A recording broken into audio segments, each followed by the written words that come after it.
Assalamualaikum warahmatullahi wabarakatuh. Hari ini kita akan mempelajari materi mengenai dinamika hidrosfer dan dampaknya terhadap kehidupan, di mana materi ini merupakan materi geografi yang ada di kelas 10 di semester 2. Nah, pada pertemuan kali ini kita akan membahas mengenai siklus hidrologi.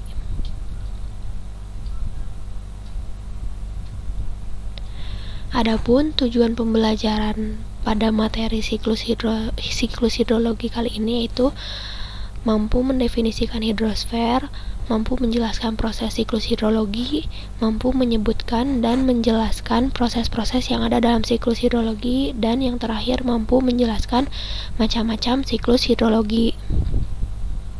Sebelum kita memasuki pada materi siklus hidrologi, kita harus mengetahui apa itu hidrosfer. Pengertian hidrosfer ini berasal dari dua suku kata, yaitu hidros dan juga sfer, di mana hidros ini memiliki arti air dan sfer memiliki arti lapisan. Jadi hidrosfer itu sendiri merupakan lapisan air yang ada di permukaan bumi. Seperti bisa kita lihat pada gambar bumi yang ada di gambar ini, bahwa bumi tersebut mengandung air dan juga daratan gitu, dimana masing-masingnya memiliki komposisi, yaitu komposisi air sekitar 70% dan komposisi daratan itu sekitar 30%. Jadi di sini dapat disimpulkan bahwa bumi itu mengandung 70% air gitu. Hidrosfer ini bisa meliputi air dari samudra, laut, sungai, danau, air tanah, sumber mata air, hujan, dan air-air yang lainnya gitu.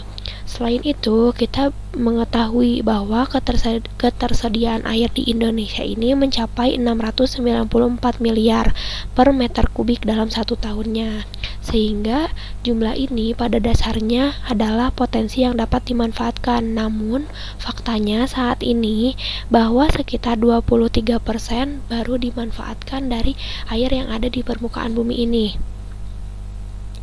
Adapun manfaat-manfaat air yang digunakan dalam sehari-hari, misalnya seperti untuk minum, makan, masak, mandi, lalu untuk mengairi sawah, untuk menjadi pembangkit tenaga listrik, lalu untuk dalam bidang pariwisata, misalnya untuk tempat rekreasi. Pernah tidak sih kalian bertanya kepada diri kalian sendiri, mengapa air di bumi ini tidak pernah habis? Walaupun misalnya kita pakai secara terus-menerus setiap hari, tapi pernah nggak sih kalian berpikir mengapa air di bumi ini tidak pernah habis? Nah, siklus hidrologi itu adalah perjalanan air dari permukaan bumi ke atmosfer dan turun kembali ke permukaan bumi, atau bisa kita simpulkan bahwa siklus hidrologi ini merupakan daur ulang air gitu. Nah, di sini ada beberapa urutan atau proses ketika terjadinya siklus hidrologi. Itu pasti bermula dari air-air yang ada di permukaan bumi, baik itu air laut, air sungai, air danau, bahkan air yang menempel pada daun tumbuhan itu akan mengalami proses penguapan. Proses penguapan tersebut akan terjadi apabila terkena sinar matahari. Air laut atau air sungai itu akan mengalami proses penguapan dinamakan dengan proses evaporasi. Sedangkan air yang ada di tumbuhan apabila penguapan itu dinamakan dengan transpirasi. Lalu selanjutnya, uap air yang tadi mengalami penguapan ini akan membentuk awan, sehingga dinamakan proses kondensasi. Nah, ketika awan tersebut bertiup, terbawa angin, ini akan mengalami kejenuhan karena membawa uap air yang sangat banyak gitu. Apabila terjadi kejenuhan, ini awan tersebut akan menurunkan air hujan gitu. Proses turunnya hujan tersebut dinamakan proses presipitasi. Lalu yang selanjutnya, air hujan yang turun ini akan mengalir ke permukaan bumi, lalu kembali lagi ke sungai atau ke laut, dan ada lagi yang meresap ke dalam tanah. Air yang mengalir kembali ke permukaan atau ke sungai, ke laut, ke danau itu dinamakan aliran runoff atau aliran permukaan. Sedangkan air hujan yang meresap ke dalam tanah itu dinamakan infiltrasi. Gitu. Jadi proses ini selalu terjadi secara terus-menerus. Itu kenapa sebabnya air di permukaan bumi ini tidak pernah habis, karena air di permukaan bumi ini mengalami proses yang dinamakan dengan siklus hidrologi. Gitu. Paham ya urutannya ini? Ada evaporasi, yaitu penguapan, lalu terjadi kondensasi, pembentukan awan, yang dimana lama-kelamaan awan tersebut akan jenuh sehingga akan menimbulkan turunnya hujan yang dinamakan dengan presipitasi. Lalu ketika turun hujan, air yang dihasilkan tersebut akan kembali ke laut dan ada juga yang meresap ke dalam tanah. Air yang kembali ke laut itu dinamakan aliran runoff atau aliran permukaan, sedangkan air yang meresap ke dalam tanah itu dinamakan infiltrasi. Paham ya mengenai urutan dari siklus-siklus hidrologi? Nah, sekarang kita akan membahas mengenai macam-macam siklus hidrologi gitu. Di sini ada 3 macam siklus hidrologi, yaitu siklus pendek, siklus sedang, dan siklus panjang.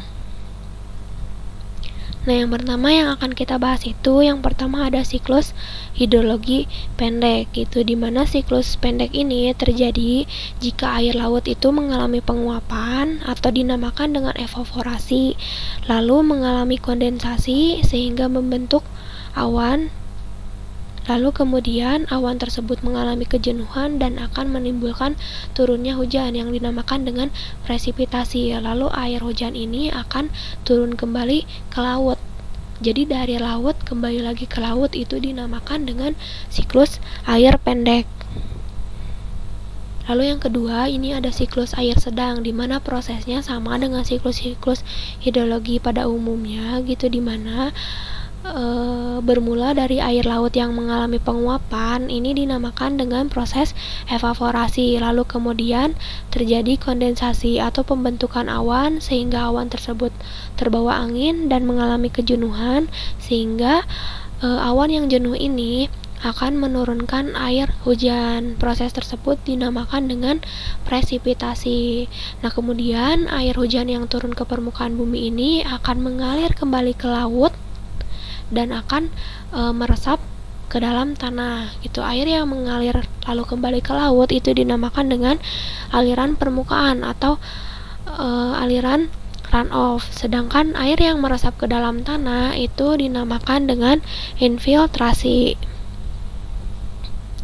Jadi itu ya bedanya, kalau siklus air pendek itu dari laut kembali lagi ke laut. Kalau misalkan siklus air sedang itu dari air laut, ada yang mengalir kembali ke laut, ada yang meresap ke dalam tanah.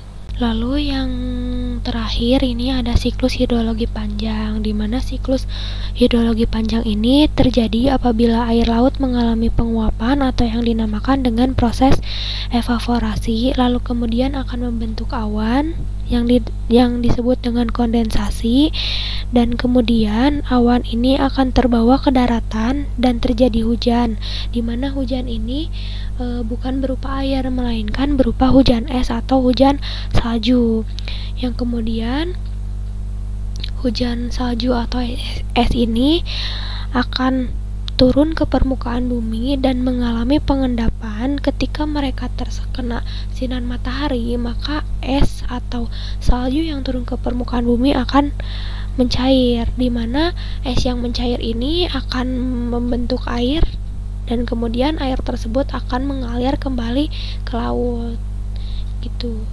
Jadi itu merupakan siklus hidrologi yang terakhir, yaitu siklus panjang.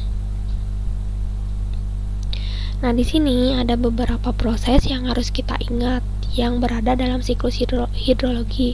Yang pertama, ini ada evaporasi. Evaporasi itu tadi penguapan. Penguapan ini akan terjadi apabila terkena sinar matahari.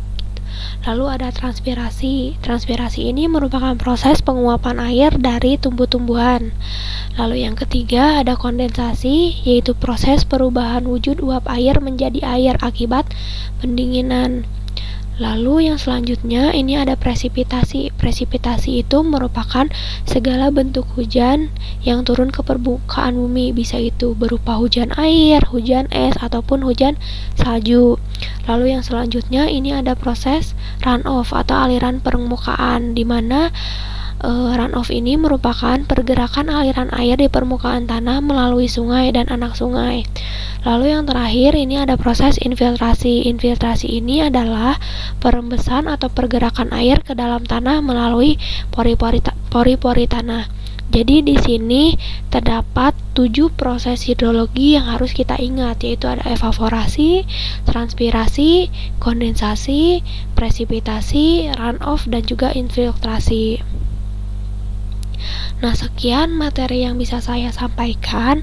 Mohon maaf apabila ada kesalahan dalam pengucapan kata-kata ketika menjelaskan materi. Wabillahi taufiq wal hidayah. Wassalamualaikum warahmatullahi wabarakatuh.